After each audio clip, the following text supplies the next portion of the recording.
Ziglar, you going first? Mr. Chairman and members of the Commission, I appreciate the invitation to appear today to assist in your effort to establish a complete and accurate record of the events leading up to September 11th and the actions that were taken in the aftermath. As you know, my first day as Commissioner was August the 6th, 2001, 1 month and 5 days before the attacks of September 11th. Consequently, I have little to offer in terms of your investigation of events occurring before September 11th. In my written testimony, I have attempted to tell the story of the INS's response to September 11th and the story of our efforts to improve our performance in the many areas for which we had jurisdiction. It's been 14 months since I retired from federal service, so I hope you understand that I did not have access to records or staff in preparing my testimony. I did my best to be as thorough as possible with the resources and records and the time available. When I was first approached about the possibility of taking the Commissioner's job in March 2001, it was explained to me that the President was looking for someone with management experience to fulfill two mandates. These mandates were based upon promises that the President had made during the campaign. The first was to restructure and reform the INS by separating the service and enforcement functions to create more accountability, effectiveness, and efficiency. The second was to reduce the backlog of applications and petitions to an average processing time of not more than 6 months. When I entered the INS building on August the 6th, 2001, I felt a sense of great urgency about moving forward with the restructuring. I knew from my experience as an Assistant Secretary of the Interior during the Reagan administration that moving quickly in a new job and getting buy-in from employees for major change were necessary to success.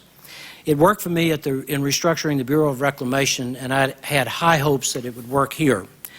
In my first month in the office, I spent most of my time learning about the INS bureaucracy, directing the process of creating a restructuring plan, and talking to and with employees about the need for fundamental change.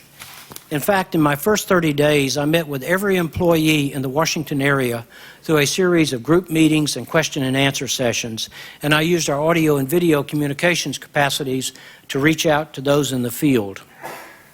The restructuring task force that I put into place within the first 48 hours of joining the INS worked diligently through the month of August to fashion a restructuring plan that met the President's goals and that would rebuild the INS to achieve accountability and effectiveness. We drew heavily on the work that had been done before, including a good restructuring plan that had been proposed by Commissioner Meisner. On September the 10th, we delivered our proposed restructuring plan to the Attorney General. September 11th obviously changed the focus of our efforts at the INS. From that day on, we were engaged in participating in the investigation of the events that transpired. We were working to prevent any further terrorist attacks. We were developing and implementing new initiatives to increase our effectiveness. And we were actively engaged in hardening our borders to prevent the entry of terrorists in the United States. And I use the term borders in a very broad sense. In my written statement, I have attempted to give you at least a partial summary of the many actions that we took in these regards. The events of September 11th itself brought home to me just how important it was to continue the process of restructuring and reforming the INS. An experience during those first hours after the attacks convinced me that I could not take my eye off the ball of the restructuring. As I mentioned in my written testimony, the INS was responsible for suggesting to the Attorney General that federal law enforcement agencies should provide agents to supplement security at airport checkpoints. We offered up 300 Border Patrol agents as the first contingent, and in fact, we had 317 agents on the ground at 9 airports beginning within 36 hours of the attacks. When the President approved this initiative at the suggestion of the Attorney General, and we set about mobilizing our agents, it came to my attention that the Chief of the Border Patrol was not actually in charge of the Border Patrol. You can imagine my amazement at that. But given this reality, it was also obvious to me that it would take days or even weeks to work our way through the bureaucratic decision-making process. I quickly suspended the established chain of command, put the Border Patrol chief in direct command, and we started moving agents to the airports immediately. In April 2002, after finally receiving reprogramming authority from the House and Senate Appropriations Committees to start the restructuring, the first change I announced as as the first part of Phase 1 was the permanent realignment of the Border Patrol chain of command to put the Chief of the Border Patrol as its actual operating head.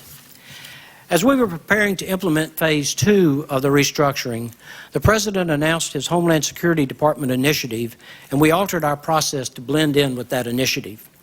It was clear to me that in the now hot war on terrorism, we had to simplify and clarify our command and management structure. We had to impose accountability and performance standards, and we had to upgrade and integrate our technology. As noted in my written testimony, on September the 14th, 3 days after September 11th, I gave clear directions to my senior staff that we were not going to drop the ball on restructuring. On October 3rd, we briefed the Attorney General on the plan and got his sign-off to submit it to the White House for review. On November the 14th, we submitted it to the Congress. What this Commission and the American people need to understand and appreciate is that the scope of the duties and mandates imposed on the INS far exceeded the resources that Congress had made available to it for many years. Even though the budget of the INS began to increase in the early 1990s, primarily to hire more Border Patrol agents for the southwest border, things such as interior enforcement, technology improvements, integration of information systems, benefits processing, adequate expansion of detention and removal capabilities, and a host of other important functions were the subject of neglect, benign and otherwise. Yet even if Congress had supported and funded all of the things that should have been done, I doubt whether that would have prevented the events of September the 11th. The real failure was, in my personal opinion, a failure to gather intelligence information, analyze it, and disseminate it to the points, including especially the INS and the Department of State, where it could be used to thwart terrorists. Since I wasn't part of the pre-September 11th structure, I can't speak directly to those issues. However, I have a keen grasp of the obvious, and it was abundantly obvious to me that September 11th was, in most part, an intelligence failure. It's also obvious to me that the next terrorist attack will be prevented by constantly improving our intelligence gathering capabilities and the development of modalities for the rapid dissemination of usable intelligence information for those on the front line. If our first encounter with a terrorist is when he or she comes and shows up at the border, and we don't know or suspect that he or she is a terrorist, then we've lost the battle. As good as the people are who work for Commissioner Bonner at Customs and Border Protection, and they are good, they are not mind readers. They must have the information and tools necessary to make the split-second decisions that we expect of them. And they must be thoroughly trained to know exactly what it is they're looking for. In the near-term aftermath of the attacks on September 11th, we took a number of important steps, including, among others, the identification of the hijackers, which was a process that actually went on over several days. The first process was just to look at the seating charts on the airplanes, figure out who probably they were, check them against entry records. So you had a pretty good idea, but from there then you had to confirm who it was. And that's where, frankly, as I mentioned in my testimony, where I saw the lack of interconnection of our information systems, because the actual confirmation of who they were contained in records that were in the records center and district offices, things like that. So we really had we identified them immediately, but then we really had to confirm who they were. It's not to wrap up, please, Mrs. Ziglar. Running a little late, long on time. I'm sorry. I beg your indulgence. I have a couple other things I'd love to say. As fast as possible. The assignment of 1,000 of our special agents to the FBI. We disseminated a departure list. We deployed more inspectors to the northern border. We accelerated the existing northern border strategy of the Border Patrol and started to move toward reaching the 969 Border Patrol agents that we wanted or we had established as a goal at the northern border. We developed what turned out to be exactly 50 potential initiatives for the Attorney General, and we also put on warp speed the development of our information enterprise architecture for the INS. And I'm pleased to note that we got that done on my watch. Perhaps the most important thing we did, though, was to go to threat level 1, which we did in coordination with the Customs Service. There are a number of protocols, and I won't go through those because I'm trying to wrap it up, sir. Needless to say, though, the threat level 1 at the border created enormous backups, and we had to work pretty hard. It's still a challenge, I think, out there to try to get those backups down to not impede commerce and the flow of people across those borders, and we worked, I think, very cooperatively with the Customs Service.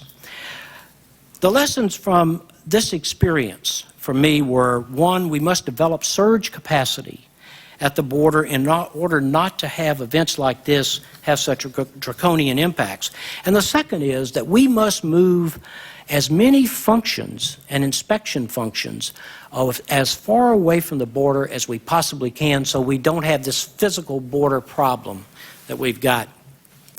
Protecting the American people, enforcing our immigration laws, and protecting our economy are extremely important. But when these goals have impact or perceived impact on the agendas of various groups, the goals get lost in the noise. Let me give you one example because I have to take full responsibility for this controversy. In March 2002, I proposed that we should reduce the default period of admission for B-2 visitors to 30 days from the then existing default period of 6 months. In layman's language, a visitor to the United States is usually granted admission for 6 months stay unless the immigration inspector decides to make it shorter. Generally, the 6-month default is what you get when you come in. My view was that this length of stay exacerbated the problem we had with overstays and that we made it easy for people like the 9/11 hijackers to come in and to do their thing for 6 months while we didn't even know where they were. My view was that the default period should be 30 days and that if someone had a legitimate reason to stay longer, they would present it to the inspector and the inspector would give them an extended stay, but not exceeding 6 months. It seemed clear to me that combining these tighter controls with an entry-exit system that would tell us when they came and went would give us better control over the people who came here with an intent to overstay, as well as it put a little tightening on the people who were here with evil intent. The Department of Justice supported my view, and on April 22nd, we proposed those regs. You would have thought that I had committed treason. An untold number of congressmen, governors, no offense, Governor, mayors, and travel industry representatives were outraged. The horror stories about people having to sell their houses in Florida who came from Canada because they can only stay here for 30 days, the stories about grandparents not being able to visit their grandchildren because they could only stay 30 days, all of these things were just blown out of proportion. There were congressional hearings, and even though we plainly stated that people would be granted stays longer than 30 days for legitimate reasons, the hysteria was rampant. The irony was that a lot of the people who were bashing us for being too lax were the people that were on our case about this one. I should note that those regulations were withdrawn after I retired. In closing, Mr. Chairman, I want to emphasize that our priorities at the INS during my tenure were focused on improving the performance of the agency in the war on terrorism and in the enforcement of our immigration laws, as well as providing the services to which people are entitled under our laws. These goals can be achieved through better management structures, enhanced employee morale and productivity, obtaining adequate resources, and vastly improving our information technology systems. The achievement of these goals require patience, hard work, and political support. The implementation of programs such as SEVIS and U.S. Visit won't mean much if the whole spectrum of things that need to be done is ignored. We can bring our immigration system under control, consistent with our legacy as a nation of immigrants and our dedication to being a free and open society. But it will take much work and thoughtful, mature analysis and decision-making. Thank you.